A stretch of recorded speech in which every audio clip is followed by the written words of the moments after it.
Gente, quando a gente fala em ajuste fiscal, que é um tema chato, desgastante, mas importante. Como é chato e desgastante, mais importante falar do nosso orçamento doméstico. Toda hora a gente tem que dar uma visitada, né? Pegar aquela, não digo fazer uma planilha, mas pelo menos listar as despesas que a gente faz e ver, vem cá, quais são aquelas que a gente pode cortar, quais são aquelas que a gente pode diminuir, quais são aquelas que a gente pode adiar, para que a gente possa ir tocando o mês de acordo com o que a gente recebe e fazendo com que o dinheiro não acabe antes do que o que está programado. Acaba. Para a maior parte das pessoas, acaba. O mês continua e o dinheiro acaba. Aí usa o cartão, adiciona uma receita que não existe, porque a receita do cartão é paga com o dinheiro do mês seguinte. Se você fatiar, vira um inferno. Mas ajuste fiscal é um desses temas chatos, chato, mas necessário. E a gente parte do princípio, que é verdadeiro, de que o orçamento é engessado. Só que é uma premissa que, no fundo, a gente deve ao Delfim Neto, que é uma das maiores inteligências da política que nos deixou no ano passado. Delfim Neto foi ministro de Fazenda, foi ministro de Planejamento, foi ministro até da Agricultura. É uma biblioteca incrível, um pensador extraordinário. E ele disse o seguinte: as despesas públicas têm natureza geológica. Sabe as camadas geológicas de formação do petróleo? As despesas públicas têm uma natureza geológica. Então elas vão se somando, vão criando uma camada e nunca mais a gente retira. Então, por exemplo, a despesa com as emendas dos parlamentares. No ano passado a gente já dizia 50 bi. Não tinha sido 50 bi, tinha sido 47,5. Esse ano passa de 50 bi. Você percebe? Não volta. Não volta a 30, não volta a 20, não volta a 10. Não há lugar nenhum do mundo onde os parlamentares têm tanto dinheiro para gastar. Cheques enormes. Um deputado pode gastar só de emendas pessoais 60 milhões por ano, dá 240 milhões por mandato. Um senador pode gastar 800 milhões por mandato, porque pode gastar 100 milhões por ano. 800 milhões por mandato, gente, quase R$1 bilhão por um senador. R$250 milhões por deputado. É razoável um negócio desse? Claro que não. Mas, se a gente não mexer em nada, assim vai ficar. E assim ficou, assim se acomoda. Camadas geológicas, como lembra Delfim Neto. Aí a gente faz as contas dos ajustes e fala, nesse dinheiro não dá para mexer. E não dá. O governo não consegue. Aí pega o gasto com funcionalismo. Despesa com funcionalismo público. Ativo e inativo. No Brasil, temos a despesa mais elevada, na verdade, entre as mais elevadas, mas está no topo das mais elevadas de 70 países. Em porcentagem do PIB, a gente gasta mais do que a Suécia, do que a França, do que a Itália, o dobro da Alemanha. E, em média, quando você pega os gastos dos países da OCDE, e a gente quer entrar na OCDE, eles gastam muito menos do que o Brasil. Em 2025, nós vamos gastar mais de R$400 bilhões com servidores públicos, só de reajuste salarial. Nós vamos gastar 22 bilhões. Sandro, 22 bilhões de reais de reajuste esse ano. Quanto o Haddad disse que gastaria, que custaria para isentar as pessoas com até R$5 mil de imposto de renda, do imposto de renda? 27 bi, ele disse, ele fez as contas. Tem gente que diz que é mais, mas ele falou que era 27. Pois só de aumento de servidor nós vamos gastar 22.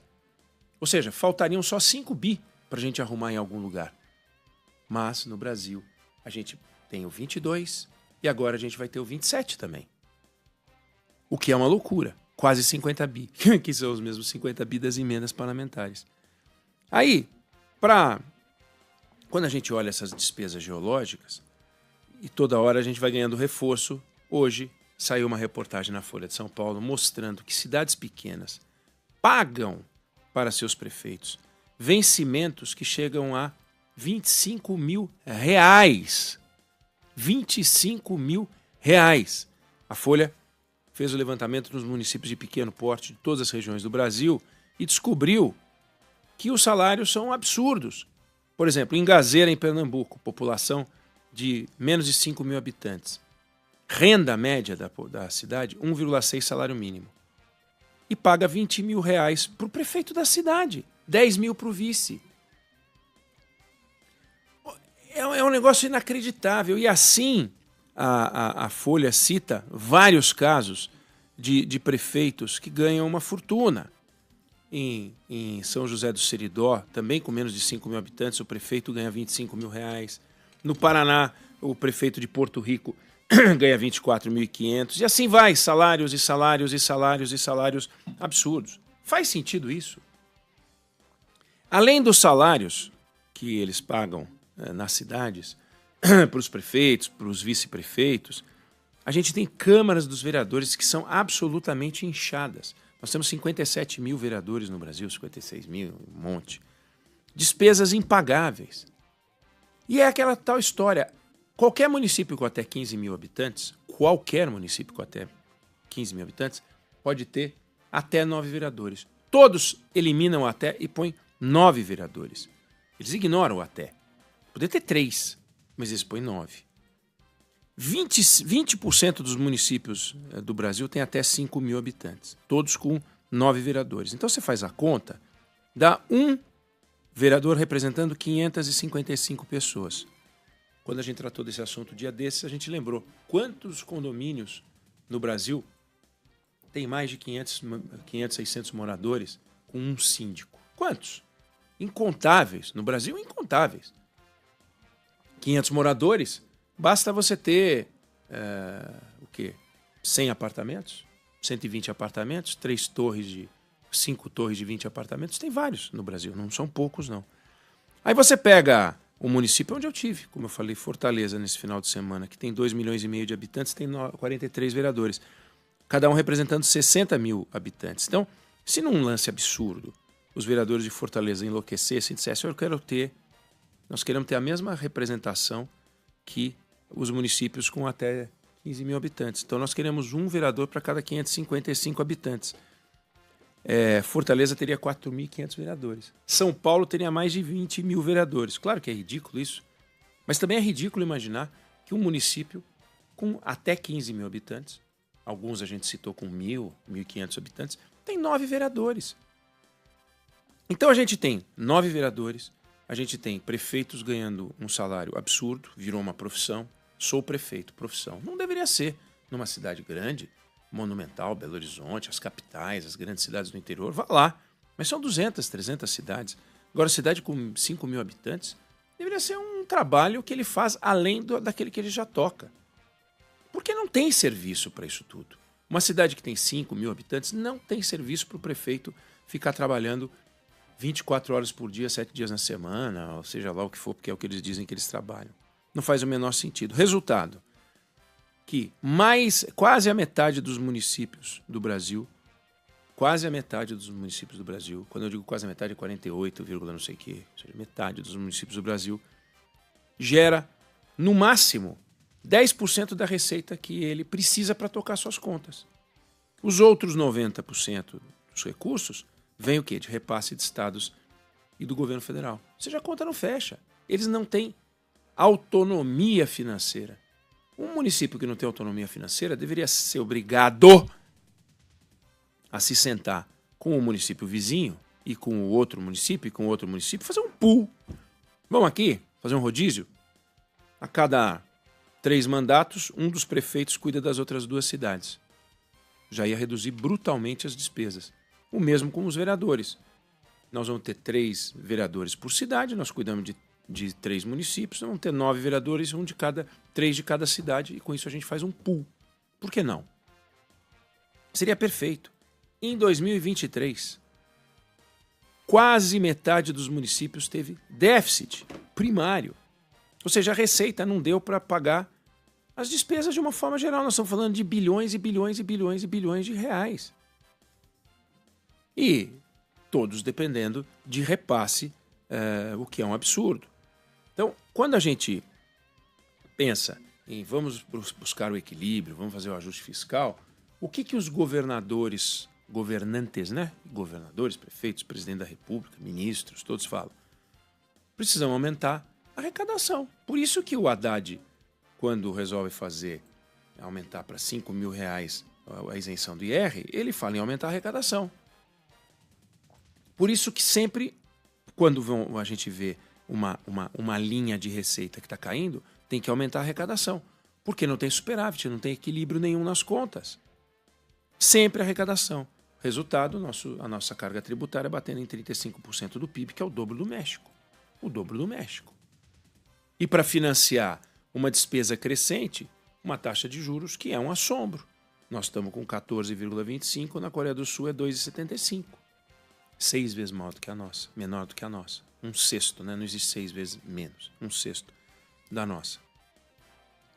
E aí você tem demandas sociais, porque você tem despesas públicas assombrosas. Essas despesas públicas assombrosas resultam de um dinheiro que foi roubado da sociedade, porque nós temos que pagar essa conta estúpida de 35% do PIB brasileiro, empobrece a sociedade.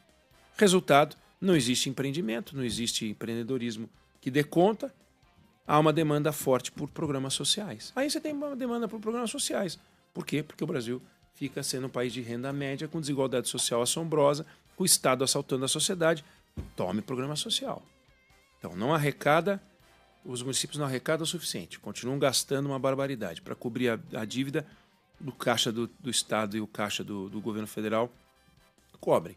Os estados endividados não pagam o que deve para a União. A dívida vai sendo rolada. A gente rola uma taxa de juros absurda. Empobrece a sociedade. Programa social. Programa social. E com isso, programas sociais que não acabam nunca. Não acabam nunca. Você sabia que metade dos municípios brasileiros não sabe o que é plano diretor? Não tem um projeto, não tem um caminho. E é assim que nós estamos. Por isso que o Brasil é uma desordem. É uma desordem. E olha que tem país muito mais desorganizado, mas é inacreditável que uma das 10 maiores economias do mundo viva nesse caos. É um caos. É um caos tributário, que pode até ser simplificado com a nova reforma tributária, com os efeitos da nova realidade tributária brasileira, mas é um caos orçamentário, não tem lógica nenhuma. E o prefeito vai lá e aumenta o salário dele. Ele não tem freio, o freio é o salário máximo do poder público, então ele pode pagar o salário que for. Então essa matéria da Folha, ela é uma gota, né, a mais nesse oceano de dificuldades que a gente tem no Brasil, do serviço público apodrecido, estragado, que não se visita para saber quais são os seus custos, qual é a melhor saída para resolver e produzir um superávit fiscal. Você tem que fazer uma melhoria do gasto público. Agora, como é que você vai fazer uma melhoria do gasto público se você não sabe como é que se gasta? Não se sabe como é que se gasta. Então, é uma tragédia nacional. E por trás, a gente não sabe quanto que tem que botar em segurança, não sabe quanto tem que botar em saúde, não sabe quanto tem que botar em educação, em infraestrutura, não sabe nada. Simplesmente é um país absolutamente perdido. E esse número da Folha simplesmente mostra o grau de descompromisso dos governantes. Nós estamos perdidos e os governantes estão fazendo o quê? Aumentando o próprio salário. Dando iPhone para eles mesmos, aumentando os vencimentos, criando verbas indenizatórias no Poder Judiciário, no sistema de justiça de uma forma geral, Ministério Público, Defensoria, Advocacia Geral da União, uma bandalha sem tamanho. É bandalha. Então, é engraçado que no CNJ, no Supremo Tribunal Federal, a gente não vê essa indignação, sabe? O ministro Barroso, o presidente do Supremo, a gente não vê essa indignação. A gente não vê essa indignação do presidente da República, a gente não vê essa indignação dos presidentes de poderes. Eles vão tocando, porque me dá os meus 50 bi aqui, me dá meus aditivos ali, me dá meus penduricalhos, me dá meu salário. E nós aqui do lado de cá pagando a conta que nem trouxas. Então, gente, a vingança não pode vir a cavalo. A vingança tem que vir na vula. Vula é uma palavra velha, né? Tem que vir em alta velocidade. Nas eleições, é hora da gente pegar e tem que fazer uma faxina. Tem que fazer uma faxina. Quem tem compromisso com a transformação do Brasil? Quem tem compromisso com o enriquecimento da sociedade, não com o processo de crescimento do Estado brasileiro? É isso que a gente tem que discutir daqui para frente com maturidade. É a proposta que eu faço aqui. Não sei se você concorda ou discorda, mas essa é a opinião que eu tenho sobre o assunto.